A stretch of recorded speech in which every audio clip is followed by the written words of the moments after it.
Good morning dear student. Student आज हम फिर एक इम्पोर्टेंट टॉपिक के साथ आपके सामने हाजिर हुए हैं। स्टूडेंट आज का टॉपिक है हमारा लोगरिथमिक एक्सपोनेंशियल फंक्शन। क्या है स्टूडेंट? लोगरिथमेटिक या लोगरिथमिक एंड एक्सपोनेंशियल फंक्शन, इनका डिफरेंशिएशन कैसे निकालते हैं। लोगरिथमिक एंड एक्सपोनेंशियल फंक्शन उनको बोलते हैं जब किसी चीज़ की कोई पावर होती है, उनको एक्सपोनेंशियल फंक्शन बोलते हैं। तो स्टूडेंट आपने ये टर्म पहली बार सुनी होगी, ई की पावर एक्स। स्टूडेंट ई की पावर एक्स को बोलते हैं एक्सपोनेंशियल फंक्शन।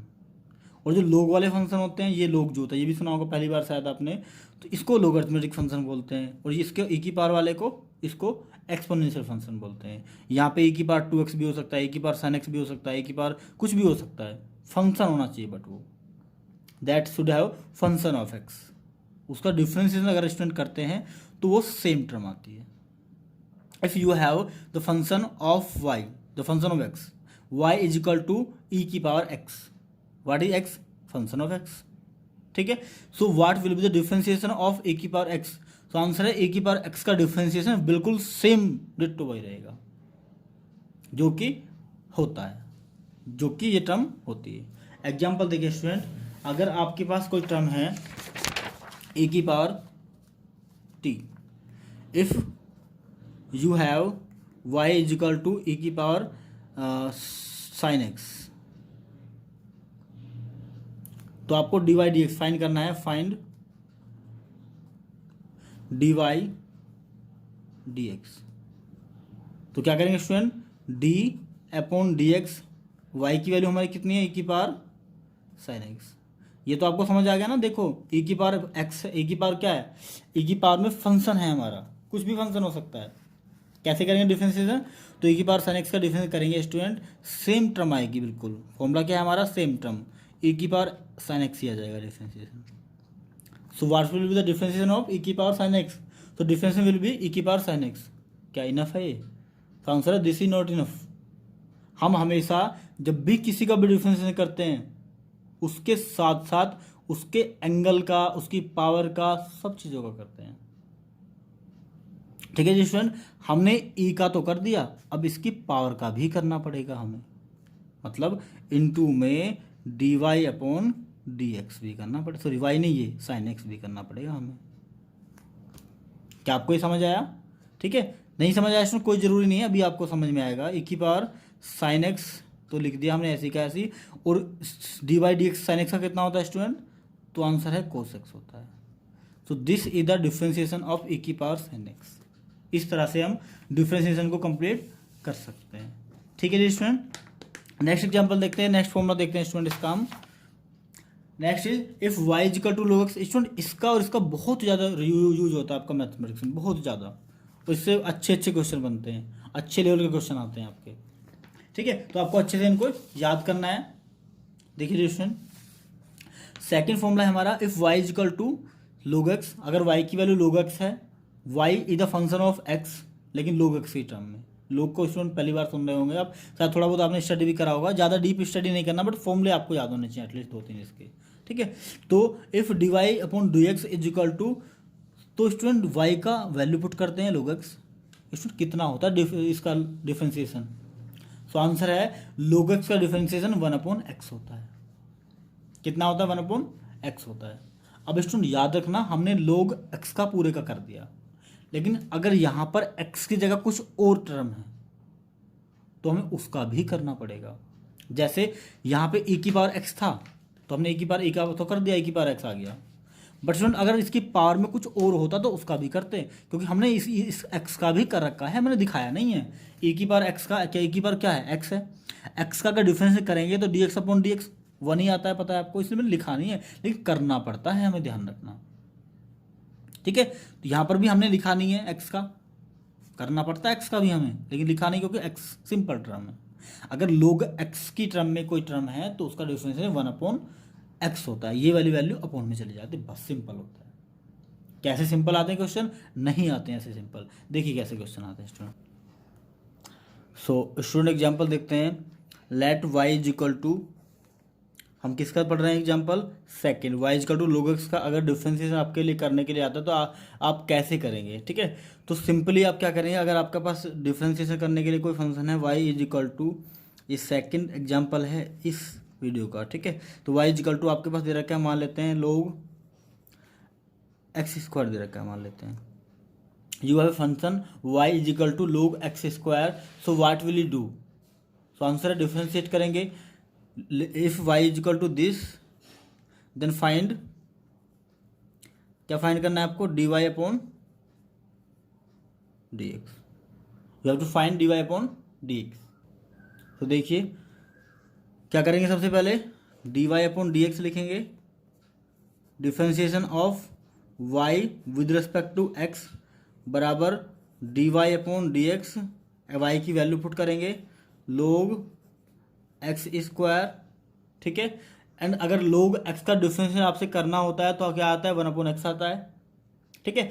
इसको एक्स स्क्वायर न पढ़ के ऐसे ट्रीट करो कि ये एक ही टर्म है, लोग एक्स है, तो क्या आएगा डिफ्रेंशिएशन, 1/x आएगा, ठीक है। तो इट विल बिकम 1/x की जगह क्या लिखेंगे, x square. Differentiation of log x square we have done, but क्या एक्स स्क्वायर का डिफ्रेंशिएशन नहीं होगा, तो आंसर होगा। मैं प्रीवियस क्लासेस में आपको बता चुका हूँ, बार बार बता रहा हूँ इसको, क्योंकि आप यहाँ पर गलती करेंगे, डी बाई डी एक्स किसका करेंगे, इसका भी तो करेंगे, एक्स स्क्वायर। इसका डिफरेंस कितना आता है स्टूडेंट, एक्स स्क्वायर डिफरेंस आएगा 2x, आपको आता होगा बहुत अच्छे, सबसे पहला फॉर्मूला है।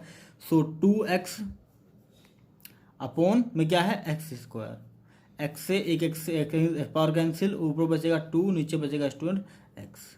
So this is the differentiation of log x square. उम्मीद करता हूँ ये आपको समझ में आया होगा। तो स्टूडेंट इस तरह के एग्जांपल इससे पूछे जाते हैं, या इससे और भी क्वेश्चन आ सकते हैं, जैसे अभी मैंने आपको प्रीवियस इससे पहले एग्जांपल बताया कि पावर एक्स का। अगर मान लेते हैं आपसे क्वेश्चन आ जाए, ये स्टूडेंट सेकंड एग्जांपल था, स्टूडेंट थर्ड एग्जांपल जो मैं अभी बताने वाला हूँ आपको। अगर आपके पास एग्जाम में आ जाए कि y is equal to e की पावर लोग एक्स, अब क्या करेंगे स्टूडेंट, आप ई भी आ गया, लोग भी आ गया, अब क्या करेंगे, सेम स्टूडेंट, कुछ नहीं करना, आपको फॉर्मूला अप्लाई करना है, ई की पावर कुछ भी, क्या आता है डिफरेंशिएशन सेम। तो क्या करेंगे, सबसे पहले डी वाई डी एक्स लिखेंगे, differentiation of y with respect to x, ठीक है, इज इक्वल टू वाई की वैल्यू पुट करेंगे, d upon d x, y की वैल्यू क्या स्टूडेंट, ई की पावर लोग एक्स, ठीक है जी स्टूडेंट। अब डिफरेंशिएट करेंगे किसका, ई की पावर लोग एक्स का, और ई की पावर कुछ भी हो तो सेम टर्म आती है, तो कितना आएगा डिफरेंशिएशन, ई की पावर लोग एक्स का डिफरेंशिएशन आ जाएगा। उम्मीद करता हूँ ये आपको अच्छे से क्लियर समझ में आया होगा। फॉर्मूला कौन सा, ई की पावर एक्स का डिफरेंशिएशन सेम आता है, बट याद रहे, दोबारा बता रहा हूँ मैं आपको, इसके एंगल का या इसके पावर का या इसके लोग की मल्टीप्लाई में उसका सबका करना पड़ता है हमें। तो हम क्या किसका करेंगे, अब इसकी पावर का कर देंगे। So d y d upon d x किसका, लोग एक्स का, और लोग एक्स का डिफरेंस कितना होता है स्टूडेंट, तो आंसर है 1/x होता है। सो इट विल बिकम ई की पावर लोग एक्स इंटू में 1/x, इस एक्स को इसके अपॉन में ले जा सकते हैं, तो ये हो जाएगा ई की पावर लोग एक्स अपॉन एक्स। क्लियर है, उम्मीद करता हूँ ये आपको अच्छे से समझ में आया होगा। डी बाई डी एक्स किसका निकाला था स्टूडेंट हमने, ई की पावर लोग एक्स का, ठीक है डी स्टूडेंट। यहाँ पे मैथमेटिक्स में बहुत ज़्यादा हेल्प करने। सो स्टूडेंट नेक्स्ट देखते हैं student, if y is equal to e की पावर यू, जहाँ पर u क्या है हमारा, एक x का फंक्शन है, मैं प्रीवियस क्लास में बता चुका हूँ आपको, और अभी मैंने बताया था ये जो u है x का फंक्शन है। ये कोई स्पेशल टाइप का क्वेश्चन नहीं है स्टूडेंट, यही सेम टाइप का क्वेश्चन जो आप पहले पढ़ चुके हैं, ये भी एग्जाम्पल लेके मैंने आपको बता दिया, तो ये सब इंक्लूड कर दिया मैंने, एग्जाम्पल लेके देख सकते हैं।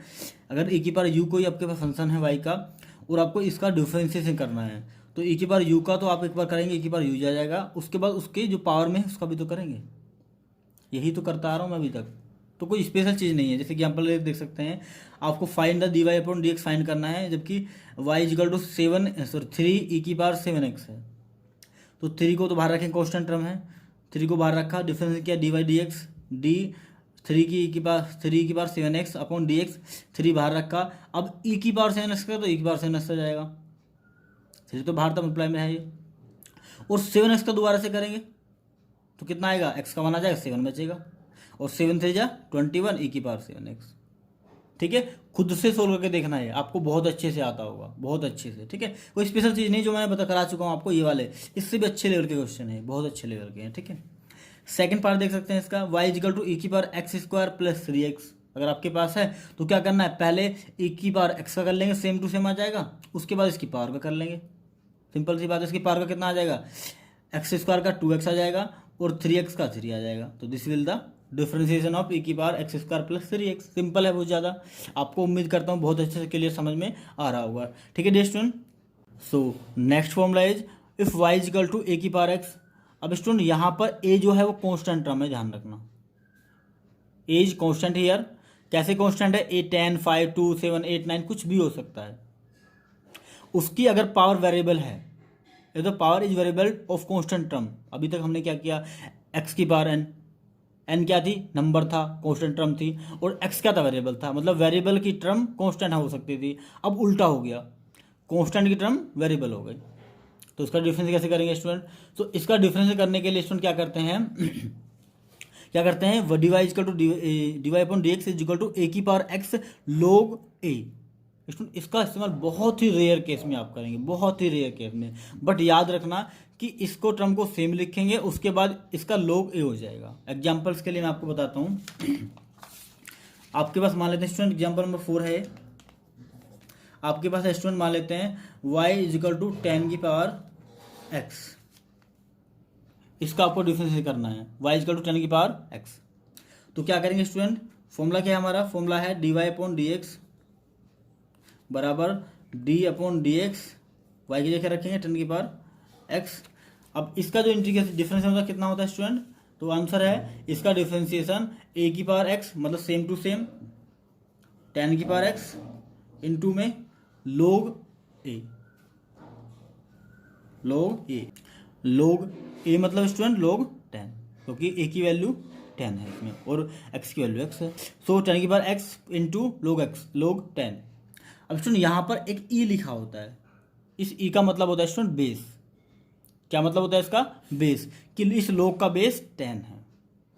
ठीक है, तो this is the differentiation of 10 की पावर x। सिंपल है, कुछ नहीं करना है। यहाँ पे 5 होता तो यहाँ भी 5 आता, यहाँ भी 5 आता, यहाँ पे 100 होता तो यहाँ भी 100, यहाँ भी 100, डजंट मैटर, कोई फर्क नहीं पड़ता, इससे ज़्यादा यूज भी नहीं होने वाला है। ठीक है स्टूडेंट, तो देखते हैं आगे। इसमें आगे हम देखने वाले हैं मैथमेटिक्स का बहुत ही ज़्यादा important topic, that is condition for maxima and minima. Student इससे फिजिक्स के बहुत अच्छे लेवल के क्वेश्चन बनते हैं, अगर आप फिजिक्स में अच्छे लेवल के क्वेश्चन पढ़ेंगे तो। ठीक है, सो condition for maxima and minima, what is the condition of for maxima and minima. Student कोई भी फंक्शन मैक्सिमम कब होता है, मिनिमम कब होता है? अभी सुनिए स्टूडेंट, जैसे मान लेते हैं आपके पास एक फंक्शन है, एक ग्राफ है स्टूडेंट, ये y है, ये x है। स्टूडेंट आपके पास मान लेते हैं ये ग्राफ है, इसकी आपको इक्वेशन कोई दी हुई है, इसका इस फंक्शन की कोई इक्वेशन आपको गिवन है। तो स्टूडेंट होगा क्या, देखेंगे आपको फंक्शन पता है, मान लेते हैं y is equal to x square plus 3 8, इस तरह से कुछ स्टूडेंट में दिया जाए, तो आप क्या करेंगे, कैसे पहचान करेंगे कि इसकी ये फंक्शन मैक्सिमम है या मिनिमम है, ये फंक्शन इसको शो करता है या इसको शो करता है। सो स्टूडेंट उसके लिए कंडीशन है, उसके लिए कुछ रूल्स मैं आपको बता रहा हूँ, वो रूल्स आप अच्छे से फॉलो करना, आपको 100% क्लियर समझ में आ जाएगा। क्या क्या रूल फॉलो करने हैं स्टूडेंट, समझ में आएगा ना, कि ये फंक्शन यहाँ का है, यहाँ का है, यहाँ का है या कहाँ का है। ठीक है, तो मैक्सिमम है, मैक्सिमम यही तो होगा, मैक्सिमम देखिए यहाँ देखिए वैल्यू मैक्सिमम है, यहाँ पर मिनिमम है और यहाँ पे मीडियम है। ठीक है, तो condition for maximum and minimum क्या कंडीशन स्टूडेंट, आपके पास अगर y equal to f x कोई फंक्शन दिया हुआ है, तो आप उसका सबसे पहले डिफ्रेंशिएट करेंगे। क्या करेंगे स्टूडेंट, सबसे पहले उसका डिफरेंशिएशन करेंगे, क्या निकालेंगे, डी वाई डी एक्स निकालेंगे, और उसके बाद डी वाई डी एक्स की जो वैल्यू निकलेगी उसको हम इक्वल टू प्रूव कर देंगे, रख देंगे स्टूडेंट 0 के। क्या आपको क्लियरली समझ में आया? डी वाई डी एक्स निकालेंगे, उसके बाद उसकी वैल्यू क्या कर देंगे, 0 के इक्वल पुट कर देंगे। ठीक है, एग्जाम्पल लेके बताता हूँ मैं स्टूडेंट आपको, ऐसा करके फिर आप एक्स की वैल्यू फाइंड कर लेंगे, डी वाई डी एक्स को इक्वल टू 0 प्रूव रख के एक्स की वैल्यू फाइंड कर लेंगे, और एक्स की वैल्यू फाइंड करके उसका स्टूडेंट आप दोबारा से डिवाइड डी एक्स निकालेंगे, इस जो भी फंक्शन आएगा उसका फिर से डिवाइड डी एक्स निकालेंगे, उसको बोलेंगे हम सेकंड डेरिवेटिव, इसको बोलते हैं फर्स्ट डेरिवेटिव। जो स्टूडेंट सेकंड डेरिवेटिव निकलेगा उसमें आप एक्स की वैल्यू पुट कर देंगे, और जो वैल्यू अगर निगेटिव आती है तो फंक्शन मैक्सिमम था, और पॉजिटिव आती है तो मिनिमम था। एग्जाम्पल लेके समझ में आता है स्टूडेंट, अभी ऐसे आपको समझ में नहीं आता है स्टूडेंट। एग्जाम्पल नंबर 4 था, एग्जाम्पल नंबर 5 देखते हैं। एग्जाम्पल नंबर 5 दिख रहा है आपके पास, मान लेते हैं फंक्शन इक्वल टू है y इक्वल टू है student x cube minus 9x बराबर 0 कोई फंक्शन है स्टूडेंट, y 0 नहीं है, ये फंक्शन है आपके पास। तो आपको बताना है ये मैक्सिमम है या मिनिमम है। तो आपको सबसे पहला स्टेप क्या करना है स्टूडेंट, कि इसका dy अपॉन डी एक्स निकालना है। ठीक ठीक है। अब जैसे डी बाई डी एक्स निकालेंगे तो इसका कितना हो जाएगा student, D by d x हो जाएगा इसका 3x² हो जाएगा, ये अब तो आ गया होगा आपको, 3x² हो जाएगा माइनस के 9 हो जाएगा। ये समझ आया स्टूडेंट। तो हमने डी बाई डी एक्स निकाल लिया। सेकेंड स्टेप है हमारा इसका कि आप डी बाई डी एक्स को 0 के इक्वल रखें और x की वैल्यू फाइंड कर लें। ठीक है डी स्टूडेंट, समझ आ रहा है। देखिए तो क्या करते हैं, डी बाई डी एक्स की वैल्यू कितनी है, इतनी है, तो 3x² upon 9 sorry 3x² minus 9 is equal to 0 prove कर रख दिया हमने। अब इस 9 को ले जाके प्लस में हो जाएगा, तो 3x² इज इक्वल टू 9, इस x² को 3 को तो डिवाइड में पहुँचा देंगे तो 9/3 कितना बचा स्टूडेंट 3, और स्क्वायर को तो ले जाके रूट में कन्वर्ट कर देंगे। तो x की वैल्यू कितनी होगी स्टूडेंट, √3 हमने x की वैल्यू फाइंड कर ली। तो हमने ये स्टेप निकाल लिया, x की वैल्यू फाइंड कर ली। अब अगेन फाइंड करते हैं डी वाई डी एक्स, जो फंक्शन स्टूडेंट हमने डी वाई डी एक्स निकाल लिया था उसका, मतलब थर्ड स्टेप ये है आपका कि डी वाई डी एक्स जो आपने निकाला था इसका फिर से डिफ्रेंशिएट कर दें x के रेस्पेक्ट में। क्या था फंक्शन हमारा डी वाई डी एक्स, तो उसकी वैल्यू आ गई थी स्टूडेंट कितनी 3x² माइनस 9। ठीक है, अब क्या करते हैं इसका डिफरेंस जैसे करते हैं तो ये तो टर्म 0 हो जाएगी, ये बचेगी 3 × 2x बचेगी, x की पावर 1 कम हो जाएगी, इसका 2 मल्टीप्लाई में जाएगा 3 × 2 = 6x आ जाएगी स्टूडेंट। तो उम्मीद करता हूँ ये आपको समझ में आया होगा कि किसकी वैल्यू है d y d x, d y upon d x का डिफरेंशिएशन। इसको स्टूडेंट क्या बोलते हैं, d² y अपॉन dx² से भी नाम से जाना जाता है। ठीक है, तो देखिए स्टूडेंट आगे देखते हैं स्टूडेंट। अब हमें क्या करना है, लास्ट स्टेप स्टूडेंट हमारा कि आप इसमें x की वैल्यू पुट कर दें। क्या करते हैं, जैसे इस फंक्शन में हमें आप x की वैल्यू पुट करते हैं तो x की वैल्यू √3 थी, तो ये वैल्यू हो जाएगी 6√3 किसकी डी वाई डी एक्स का डिफरेंशिएशन दोबारा करने के बाद क्या वैल्यू है 6√3। अब हमें पहचान क्या करनी होती है, अगर ये वैल्यू निगेटिव आती है तो फंक्शन हमारा मैक्सिमम है, अगर ये वैल्यू पॉजिटिव आती है तो फंक्शन हमारा क्या है मिनिमम है। तो स्टूडेंट बताइए ये पॉजिटिव है नेगेटिव है, तो आंसर ये पॉजिटिव वैल्यू है, तो फंक्शन हमारा मिनिमम हो जाएगा। ठीक है स्टूडेंट, ये भी आपको नोटबुक में कवर करना है, लिखना है ये भी। ठीक है, एग्जाम्पल उम्मीद करता हूँ ये आपको अच्छे समझ में आ गया होगा। ठीक है स्टूडेंट, अच्छे से इसको नोट्स बनाने हैं स्टूडेंट। एक और नई तरह के फॉर्मूले होते हैं जो आप शायद पहली बार पढ़ रहे होंगे, लोगरिथमिक। ये भी बेसिकली स्टूडेंट लोग वाले फॉर्मूले होते हैं, ये बेसिकली डिफरेंशिएशन से थोड़ा सा अलग हैं, बट फॉर्मूले होते हैं तो इम्पोर्टेंट है आपके लिए, जो कि फिजिक्स में यूज होंगे, मैथ्स में बहुत कम यूज होंगे रेयरली, बट फिजिक्स में और केमिस्ट्री में बहुत यूज होते हैं। So dear student, first formula देखते हैं हम, log m × n। Student m and n कुछ भी हो सकता है, ये आपको दिखाई दे रहा होगा, यहाँ पे लिखा हुआ है m एंड n कुछ भी हो सकता है, वेरिएबल भी हो सकता है एंड कांस्टेंट भी हो सकता है। तो स्टूडेंट अगर m × n दो वेरिएबल या दो कांस्टेंट का यहाँ पर मल्टीप्लाई दे रखा है log के टर्म में, तो स्टूडेंट यहाँ पर जो log के ये लिखा होता है, यहाँ पर ये इसको बेस बोलते हैं, मैं आपको पहले बता चुका हूँ। तो स्टूडेंट इसको हम एक्सपेंड करने के लिए log m + log n करते हैं, मतलब log m के साथ भी लिख देते हैं प्लस n के साथ भी लिख देते हैं, इसका एक्सपेंड हो जाता है। एग्जांपल देखते हैं स्टूडेंट, जैसे आपके पास है log sin θ × cos θ। अब होगा क्या स्टूडेंट, log sin θ के साथ भी चला जाएगा प्लस log cos θ के साथ भी चला जाएगा, तो इस तरह से इसका एक्सपेंड कर लेते हैं। सेकंड एग्जांपल देखते हैं स्टूडेंट, आप सेकंड एग्जांपल देख सकते हैं। जैसे स्टूडेंट एग्जांपल दे रखा है आपको log a + b and log x - y। तो स्टूडेंट इसको m मान लेते हैं, इसको n मान लेते हैं, तो होगा स्टूडेंट वही सेम फॉर्मूला, log m के साथ चला जाएगा, मतलब a + b के साथ चला जाएगा, प्लस में साइन आएगा, उसके बाद स्टूडेंट log n के साथ चला जाएगा, मतलब log x - y के साथ चला जाएगा। सो this is the expansion of log m × n। Student अगर दो फंक्शन डिवाइड में दिए हुए हैं, एक m/n का रखा है log m/n, तो स्टूडेंट उसमें क्या होता है log m - log n हो जाता है, ऊपर वाला माइनस नीचे वाला हो जाता है स्टूडेंट।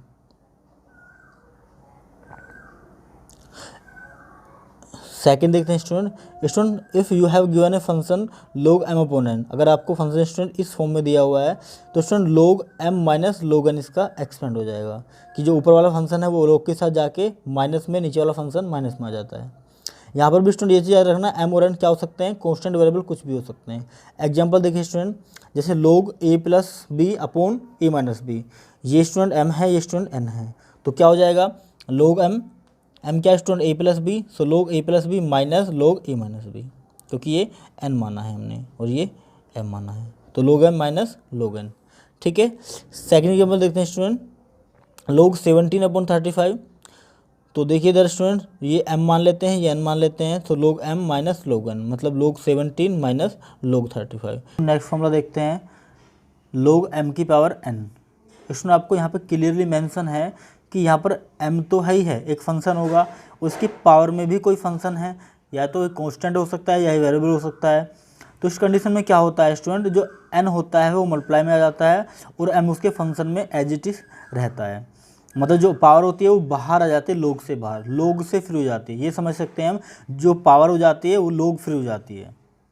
ठीक है स्टूडेंट, जैसे एग्जांपल देखते हैं, log 10 की पावर 50 है हमारे पास, पावर कितनी है स्टूडेंट 50, तो एक पावर कहाँ गई, बाहर आ गई। क्या इसमें अब log का कोई योगदान है, तो आंसर है log का इस टाइम कोई योगदान नहीं है, log 10 अलग है और 50 अलग है, 50 इंटू log 10 अब ये नंबर बन जाता है। ठीक है, नेक्स्ट एग्जाम्पल देख सकते हैं स्टूडेंट आप, log x क्यूब आपके पास है, तो आप देखेंगे x की पावर कितनी है स्टूडेंट, तो आंसर है x की पावर 3 है, तो 3 आपस मल्टीप्लाई में आ जाएगा और log x हमारा फंक्शन बन जाएगा।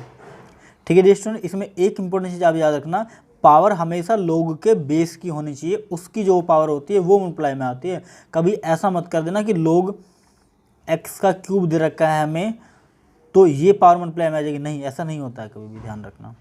ठीक है, तो ये जो होती है log x जो होता है, x की पावर अगर 3 होती है तो ये 3 मल्टीप्लाई में आ जाता और हमारा x 3 log x बन जाता। ठीक है स्टूडेंट, एक्सपोनेंशियल के बारे में हम लोग स्टडी करते हैं स्टूडेंट। एक्सपोनेंशियल के फंक्शन आप प्रीवियस क्लासेस में 9th क्लास में पढ़ चुके हैं, बहुत आसान है, बट मैं थोड़ा सा रिकॉल करा देता हूँ ताकि आपको थोड़ी सी हेल्प मिल जाए। ठीक है स्टूडेंट, फर्स्ट फॉर्मूला देखते हैं स्टूडेंट, हमारा फर्स्ट फॉर्मूला है स्टूडेंट a की पावर m इंटू a की पावर n। स्टूडेंट अगर आपके पास क्या है, a की पावर m और a की पावर n की फॉर्म में कोई फंक्शन दे रखा है और दोनों के बीच में मल्टीप्लाई है। स्टूडेंट सबसे पहले तो आप ये समझिए, एक्सपोनेंट में ये जो यहाँ पर लिखा होता है नीचे जिसकी पावर होती है, यहाँ पर a है, इसको स्टूडेंट बेस बोलते हैं। क्या बोलते हैं स्टूडेंट, इसको बेस बोलते हैं। स्टूडेंट जो ऊपर लिखी होती है वो उसकी पावर होती है। तो स्टूडेंट अगर बेस सेम है, बेसिकली देखो यहाँ पर बेस दोनों का सेम है, तो पावर क्या हो जाती है, ऐड हो जाती है। ठीक है स्टूडेंट, a की पावर m इंटू a की पावर n क्या हो जाएगी, a की पावर m प्लस n। ठीक है, पावर ऐड हो जाती है अगर बेस सेम हो। ठीक है, एग्जांपल देखते हैं डियर स्टूडेंट, जैसे x की पावर 5 यहाँ पर है और x की पावर 6 यहाँ पर है और दोनों के बीच में क्या है, मल्टीप्लाई है, तो क्या हो जाएगी, x की पावर दोनों की ऐड हो जाएंगी, तो x बेस सेम रहेगा और क्या हो जाएगी स्टूडेंट, पावर यहाँ पर 5 प्लस पावर यहाँ पर 6, कितनी हो जाएगी 5 प्लस 6, तो इट विल बिकम स्टूडेंट 10 की power 11। So you can see here power is added in the multiply। ठीक है डियर स्टूडेंट, इस ये बहुत हेल्प करता है आपको न्यूमेरिकल सोल्व करते समय। जबकि स्टूडेंट आपके पास है 10 की पावर -9 इंटू 10 की पावर 28। अब देखिए स्टूडेंट इसमें क्या है, दोनों बेस क्या दोनों का सेम है, यहाँ पर भी 10 यहाँ पर भी 10, बट पावर डिफरेंट है, एक माइनस एक प्लस है, डजन मैटर, कोई फर्क नहीं पड़ता कि पावर प्लस है माइनस है, हमें सिर्फ स्टूडेंट हमने अपने रूल को फॉलो करना है कि अगर आपके पास दो मल्टीप्लाई में है, दो वैल्यू मल्टीप्लाई में है और दोनों का बेस सेम है, तो पावर क्या हो जाएंगी, ऐड हो जाएंगी। सो 10 की पावर -9 प्लस 28। ठीक है जी student, so it will become 10 की पावर 19, जैसे कि आपको प्लस माइनस करके आता होगा, 28 में से 9 के कितने बचते हैं, 19 बचते हैं। ठीक है जी स्टूडेंट, सेकंड देखते हैं स्टूडेंट, हमारे पास एक फंक्शन है a की पावर m अपॉन a की पावर n। स्टूडेंट क्या है, यहाँ पर एक फंक्शन है जो a की पावर m है, अपॉन में a की पावर n है। अब आप देखिए इसमें स्टूडेंट याद रहे ये a और कुछ भी हो सकता है स्टूडेंट, a भी कुछ भी हो सकता है और m भी कुछ भी हो सकता है, ये वेरिएबल भी हो सकते हैं, कांस्टेंट भी हो सकते हैं। आपको पता है फॉर्मूले जो होते हैं स्टूडेंट वो सब पे वैलिड होते हैं, चाहे वो कांस्टेंट हो चाहे वो वेरिएबल हो। ठीक है डियर स्टूडेंट, तो अब हमारे पास दो फंक्शन है, एक a की पावर m अपॉन a की पावर n। स्टूडेंट दोनों डिवाइड में है, एक ऊपर एक नीचे है, तो होगा क्या स्टूडेंट, ये जो पावर है ना ये ऊपर जाके माइनस की हो जाती है। ठीक है, ये याद रखना बहुत ही ज़्यादा इंपॉर्टेंट है आपके फिजिक्स के लिए। तो ए तो बेस तो सेम रहेगा स्टूडेंट, दिखाई दे रहा होगा आपको, पावर क्या हो जाएगी m, तो ऊपर वाली तो पावर पॉजिटिव है और नीचे वाली पावर जाके निगेटिव में चली जाएगी। ठीक है डियर स्टूडेंट, उम्मीद करता हूँ आपको समझ में आया होगा। इसका बहुत वाइडली यूज होता है स्टूडेंट आपके फिजिक्स में, केमिस्ट्री में। ध्यान रखना, तो इसको अच्छे से आपको समझ में आना चाहिए कि पावर जो होती है स्टूडेंट नीचे से ऊपर जाकर क्या हो जाती है, माइनस की हो जाती है। माइनस की मतलब स्टूडेंट होता है साइन चेंज हो जाता है उसका, क्योंकि अगर मान लो अभी माइनस की होती है तो वो जाके प्लस की हो जाती है। अभी देखिए स्टूडेंट एग्जाम्पल देखिए आप, जैसे स्टूडेंट एग्जाम्पल है आपका एक्स की पावर 8 अपॉन एक्स की पावर 17। स्टूडेंट आपको दिखाई दे रहा होगा अच्छे से कि x जो है बेसिकली बेस है, बेस हमारा सेम है, और बेस सेम है तो पावर ऊपर वाली तो सेम रहेगी और नीचे वाली पावर ऊपर जाके माइनस की हो जाएगी। सो it will become student x की पावर 8 माइनस 17, 8 माइनस 17, तो क्या हो जाएगा 8 माइनस 17 इक्वल टू हो जाएगा स्टूडेंट, क्योंकि 8 छोटा है और 17 बड़ा है, मतलब माइनस की पावर ज़्यादा है और प्लस की पावर कम है, तो इट विल बिकम x की पावर -9। ठीक है डियर स्टूडेंट, उम्मीद करता हूँ समझ आया होगा आपको। एक और एग्जांपल देखते हैं स्टूडेंट, जिसका यूज आपको मैथमेटिक्स में करना है बार बार, जिस टर्म को आप मोस्टली यूज करते हैं। इसमें स्टूडेंट बहुत बड़ा कन्फ्यूजन क्रिएट होगा आपको, तो इसलिए आप अच्छे से इसको ध्यान रखें। स्टूडेंट 10 की पावर ऊपर है माइनस की 10, नीचे है प्लस के 32, तो स्टूडेंट क्या होगा, दोनों का बेस सेम है, तो 10 की पावर 32 जो है ऊपर जैसे चली जाएगी, तो स्टूडेंट पावर क्या हो जाएगी इसकी, माइनस की। ऑलरेडी 10 की पावर माइनस की है, -10, और 32 ऊपर जाके फिर से माइनस की हो गई, तो होगा क्या डियर स्टूडेंट, 10 की पावर -34 हो जाएगी, क्योंकि माइनस के 10 ये और माइनस के 32 ये, दोनों मिलकर कितनी बना लेगी, -42। ठीक है डियर स्टूडेंट, नेक्स्ट फॉर्मूला देखते हैं। हमारे पास स्टूडेंट नेक्स्ट फॉर्मूला गिवन है a की पावर m की पावर n, मतलब पावर की भी पावर, a की तो पावर m गिवन है स्टूडेंट, उसके बाद भी इस पूरे की पावर n दे रखी है। तो स्टूडेंट इस कंडीशन में क्या होता है, जब भी पावर हमारी पावर की पावर में होती है तो पावर हमेशा मल्टीप्लाई हो जाती है। जब भी पावर की पावर होती है स्टूडेंट तो दोनों पावर मल्टीप्लाई हो जाती है। अगर स्टूडेंट तीसरी भी होती है तो वो भी मल्टीप्लाई हो जाती है। ठीक है स्टूडेंट, तो जैसे एग्जांपल देख सकते हैं स्टूडेंट, आपको x की पावर 3 हमारे पास पता है हमें, उसकी भी पावर क्या है फिर से 5 है। ठीक है, तो होगा क्या, x की पावर 3 × 5 हो जाएगा, एंड 3 × 5 मतलब x की पावर 15 हो जाता है। ठीक है, जैसे एग्जांपल देखते हैं स्टूडेंट, 5 की पावर 2 हमें पता है, उसके बाद उस पूरे की पावर 2 है, मतलब 2 × 2 कितनी हो जाएगी, पावर 4 हो जाएगी। पावर हमेशा मल्टीप्लाई होती है पावर के जब पावर में दिया हो। ठीक है, पहले पावर दे रखी हो m, उसके बाद पूरे की पावर फिर n कर दो तो m × n हो जाता है। जैसे 5 की पावर 4 हो जाती है, मतलब 5 × 5 × 5 × 5 कितना हो जाएगा, 5 5 जा 25, 25 5 जा 125, एंड 125 जा 625। ठीक है जी स्टूडेंट, तो मतलब अगर पावर की पावर होती है तो हमेशा पावर मल्टीप्लाई होती है। a की पावर m इनटू में v की पावर m। स्टूडेंट आपको इसमें एक चीज़ क्लियर दिखाई दे रही होगी स्टूडेंट, इसमें जो बेस है हमारा, बेस बेसिकली डिफरेंट है, यहाँ पर a है और यहाँ पर हमारा b है, बट स्टूडेंट इसमें भी एक चीज़ सिमिलर है। क्या सिमिलर है, दोनों की पावर स्टूडेंट क्या है, सिमिलर है, इसकी पावर m है, उसकी पावर m है। तो हम क्या कर देते हैं स्टूडेंट, a और b को दोनों को एक ही रूम में रख देते हैं, क्योंकि ये दोनों को सिर्फ एक ही पावर की ज़रूरत है m की। हमने क्या किया, a की पावर m इंटू b की पावर, दोनों m मल्टीप्लाई में थे, तो हमने क्या किया स्टूडेंट, a को और b को दोनों को एक साथ मल्टीप्लाई में लिख दिया और दोनों की पावर सेम रख दी, कॉमन, दैट इज m। ठीक है स्टूडेंट, क्या रूल्स है, रूल ये है स्टूडेंट, अगर किसी नंबर की पावर a की पावर m है और किसी दूसरे नंबर की पावर भी m है और उन दोनों को हम मल्टीप्लाई करना चाहते हैं, तो हम दोनों नंबरों को मल्टीप्लाई करके लिख देते हैं पहले, उसके बाद पावर उनकी सेम लिख देते हैं। तो दिस इज द रूल्स। ठीक है स्टूडेंट, एग्जाम्पल देखते हैं हम, जैसे 10 की पावर m है और 5 की पावर m है, 10 की पावर भी m और 5 की पावर भी m, दोनों की पावर सेम है, तो हम क्या करेंगे, दोनों की पावर सेम लिख देते हैं, कॉमन पावर। ठीक है, और 10 को और 5 को, क्योंकि दोनों के बीच में मल्टीप्लाई का साइन है, तो हम क्या लिख देंगे स्टूडेंट, 10 की पावर 10 × 5, हम इनके बीच में मल्टीप्लाई का साइन लगा देते हैं, और पावर दोनों की कॉमन, 10 और 5 जो कितने होते हैं 50, तो 50 की पावर m। ठीक है, नेक्स्ट एग्जांपल देखते हैं, 3 की पावर 2 है और 5 की पावर 2 है, क्योंकि 3 की पावर भी 2 है और 5 की पावर भी 2 है, तो हम 3 एंड 5 की पावर कॉमनली 2 लिख देते हैं, क्योंकि 3 और इंटू 5 की पावर 2 है, और 3 × 5 कितने हो जाएंगे, 15 हो जाएंगे, और 15 की पावर 2 भी है, तो 15 की पावर 2 मतलब 2 2 5, 15 का स्क्वायर मतलब 225। तो स्टूडेंट ये था एक्सपोनेंशियल का लास्ट फॉर्मूला। तो स्टूडेंट इस वीडियो में सिर्फ इतना ही। Thank you.